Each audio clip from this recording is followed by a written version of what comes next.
Imagine, for just a moment, that you are waking up tomorrow morning. The sun is just starting to stream through your bedroom window. The house is completely quiet.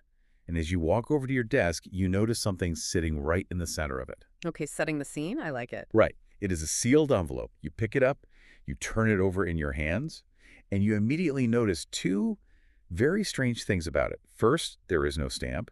And second, there is no return address. Oh, that's incredibly mysterious. It really is. There's just a single sentence written very clearly across the front from your future self. Wow. Today, our mission is to explore what happens next.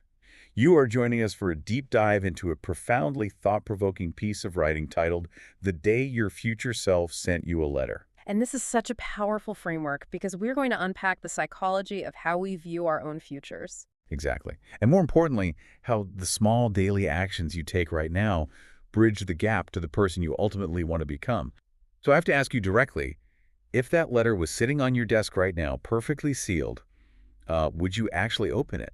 Honestly, I would hesitate. I really would. Yeah. You'd pause. Absolutely. And I think almost anyone would feel that same, that knot in their stomach. What's fascinating here is that this exact anxiety, that deep, almost primal fear of falling short of our own potential is exactly what we are unpacking today. Because we do spend so much of our mental energy on that, don't we? Just projecting our current insecurities into our future. We really do. We subconsciously assume that our future self is just standing there at the finish line, judging us for every misstep, every wasted afternoon, every missed opportunity. We treat them like a disappointed boss or something. Exactly. We treat our future self like a disappointed boss. Okay, let's unpack this, because the way this framework describes the actual contents of this hypothetical letter completely flipped my perspective on that fear. Right, because the reality of the letter is surprising. It is. If we can move past that initial terror, break the seal and unfold the paper, the very first paragraph is not a list of our failures. Not at all. The letter begins with this brilliant psychological pivot. It says, I'm not writing to tell you the lottery numbers. I'm writing because you're worrying about the wrong things. It immediately disarms that anxiety. Yes, it completely does. The future self isn't arriving with a magic trick to make life effortless.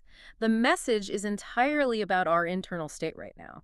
It points out that most people spend years, sometimes entire decades, completely paralyzed by worries about things that simply never happen. Right. It highlights how much biological energy we waste, agonizing over other people's opinions or being terrified of making a mistake in public. Exactly. But the beautiful realization from this future perspective is that most of those fears, the ones that literally keep you awake at night, they vanish the moment you actually start taking action. Action itself forces the brain out of that anxiety loop. Yes, but to get to that point of action, we have to dismantle the barriers we put in our own way. Right? Precisely. And psychologically, there are 3 massive lies we use to keep ourselves stuck in that loop of inaction. The internal scripts. Right. These internal scripts that sound completely rational to us in the moment, but are actually just defense mechanisms. The first lie is one I guarantee everyone listening has told themselves at least once this week. Okay, let's hear it. I'll start when I have more time. Oh, I am incredibly guilty of this. We all are. I constantly convince myself that there is this magical period in the future, like maybe next month or after the holidays, where suddenly my schedule will clear up. The heavens will part. Right. The heavens will part, and I will have 4 uninterrupted hours every single day to dedicate to my goals. We all do it, and it happens because of a cognitive bias known as the empathy gap. The empathy gap. Yeah, so when we picture our future selves, we don't picture ourselves tired or distracted or dealing with a broken washing machine. We picture this highly disciplined superhero who has endless free time. Oh, wow. That makes so much sense. But the reality is that this fictional free time never arrives. Life always expands to fill the space available. If you wait for the time to magically appear, you will be waiting forever. You have to carve it out aggressively from the messiness of today. But even if I do manage to aggressively carve out, say, 20 minutes today, I often just sit there staring at my desk. Right, feeling stuck. Exactly. I feel this massive internal resistance. Yeah. Like I'm just not ready to begin. Which brings up the second psychological trap. We tell ourselves, I need more confidence. Ah, yes, the confidence trap. I need to feel completely sure of myself before I can start speaking a new language or applying for that promotion or starting a new project. Treating confidence as a prerequisite for action is arguably the most common way we sabotage our own growth. Because it feels so necessary, doesn't it? It does, and it makes sense from an evolutionary standpoint. Our brains are wired to keep us safe from failure and social rejection. To our ancient biology, standing out or making a mistake could mean being cast out of the tribe. So the brain demands certainty. Exactly. The brain demands a feeling of absolute certainty, confidence, before it wants to take a risk. That evolutionary perspective makes so much sense. But it is a completely flawed strategy for modern life. Completely. I was thinking about this idea of waiting for confidence. And it is honestly like sitting in your car, waiting for all the traffic lights in your entire city to turn green before you finally pull out of your driveway. Oh, that is a brilliant way to put it. You are going to be sitting in park forever. You can't steer a parked car. So what does this all mean for people paralyzed by self-doubt? How do they actually break that specific biological cycle? By understanding the actual mechanism of how confidence is built, the foundational truth here is that confidence does not create action. Confidence is the byproduct of action. It is the reward you get after taking the step, not the fuel you need to take it. So you have to move before you feel ready. You have to take the action while you are still in a state of self-doubt. You take the step, your brain realizes that you survived the experience, you realize the mistake wasn't fatal, and that survival creates new neural pathways.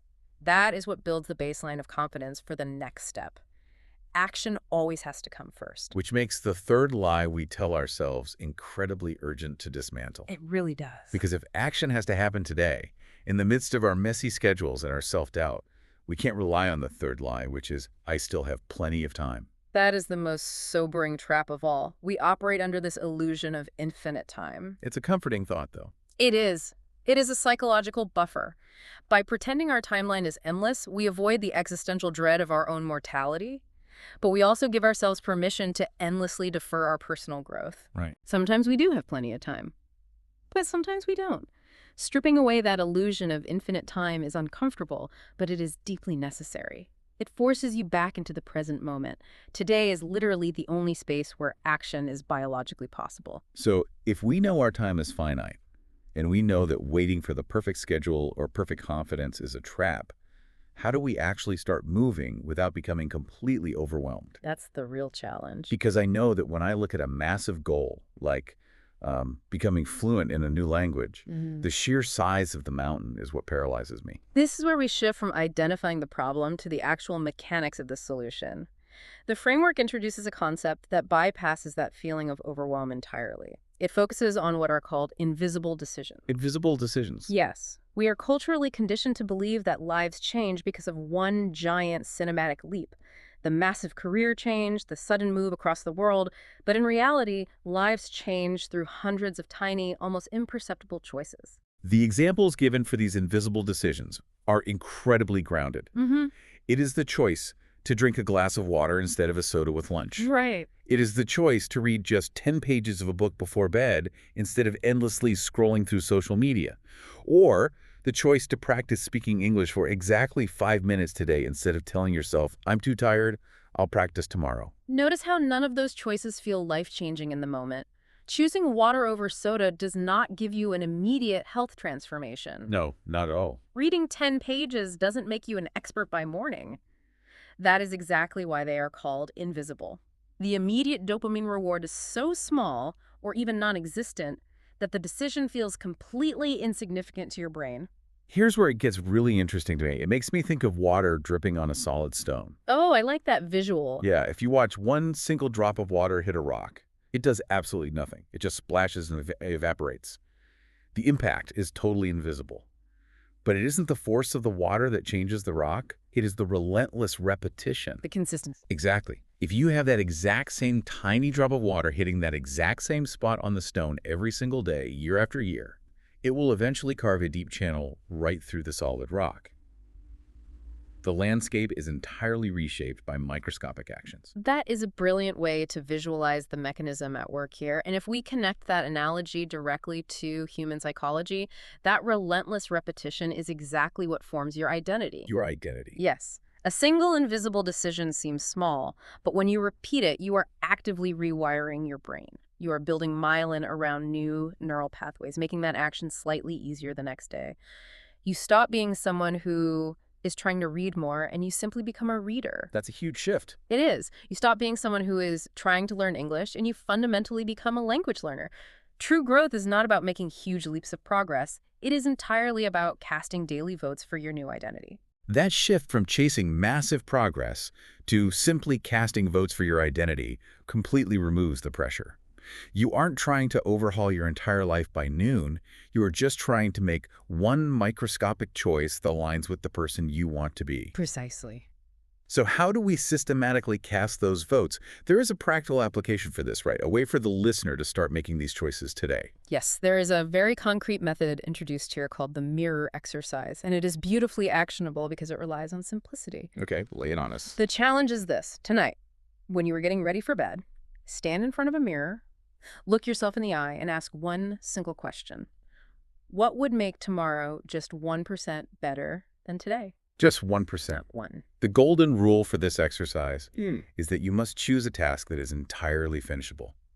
We are not talking about committing to a 2-hour workout. We are talking about committing to a 10-minute walk around the block, or writing one single paragraph in a journal, or 5 minutes of focused reading. It has to be a goal so small that your brain cannot reasonably formulate an excuse to avoid it. But let me play devil's advocate here for a second, because I know exactly what someone listening is thinking right now. Go for it. Is 1% truly enough to move the needle? Mm-hmm. Realistically, if I want to become completely fluent in a new language or master a complex new skill for my career, studying for 5 minutes a day feels entirely useless. I'll just forget the vocabulary words by tomorrow. It feels like trying to empty the ocean with a teaspoon. It does feel that way. Yeah, I just don't see how 5 minutes creates actual mastery. It is a totally valid skepticism. But if we connect this to the bigger picture of cognitive science, it is not about the volume of water in the teaspoon. It is about the momentum of the arm. The momentum. Right. When you try to study for 3 hours on a Sunday, you hit cognitive overload. Your brain fatigues, you associate the language with exhaustion, and you avoid it for the rest of the week. We've all been there. Exactly. But when you complete a tiny 1% task every single day, you are building a concept called momentum. Small wins train your brain to expect success rather than exhaustion. So it is about keeping the mental friction as low as possible so that the habit actually survives. This connects so perfectly to language learners.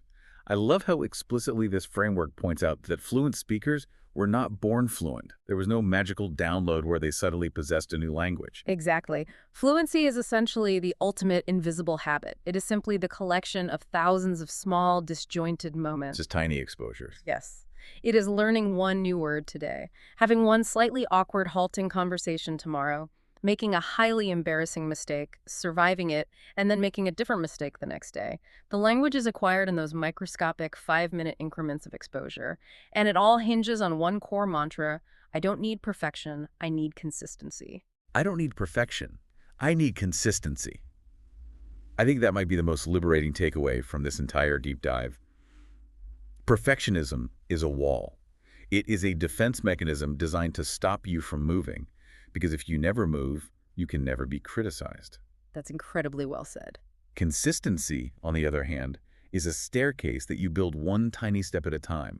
It fundamentally changes how you view your daily efforts, especially on the days when you feel like you aren't making fast enough progress. It reframes the entire journey. When you realize that consistency is the only metric that truly matters, the fear of making a mistake begins to fade. A mistake isn't a failure anymore. It is just data. Just data. I love that. It is another moment collected, another repetition completed in the process of building that momentum.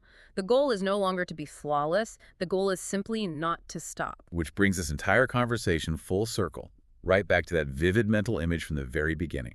Let's return to that sealed envelope sitting on your desk. The letter. The letter from your future self. Mm. After everything, we have just unpacked the danger of waiting for perfect timing, the evolutionary trap of waiting for confidence, and the quiet, landscape-altering power of tiny, invisible decisions. We finally get to see what your future self is actually writing to say. Yes. We spend our lives terrified that our future self will be disappointed in our lack of grand achievements. But what if you asked your future self, what are you actually most thankful for?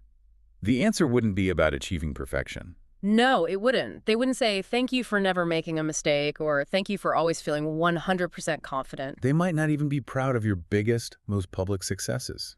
The ultimate gratitude, the thing your future self is most profoundly thankful for, is simply this: they are proud of the day you almost quit. Well, almost quit, but didn't. They are endlessly thankful for the day you felt entirely consumed by self-doubt, the day you fully believed the lie that you didn't have what it takes, the day you desperately wanted to just throw your hands up and walk away from the language or the project or the goal. But instead, you made one tiny invisible decision to keep going for just 5 more minutes. It is a deeply comforting thought, but it's also a powerful call to action, isn't it? It absolutely is. It gently reminds you that your future is not some predetermined destination that is just sitting out there waiting for you to eventually arrive.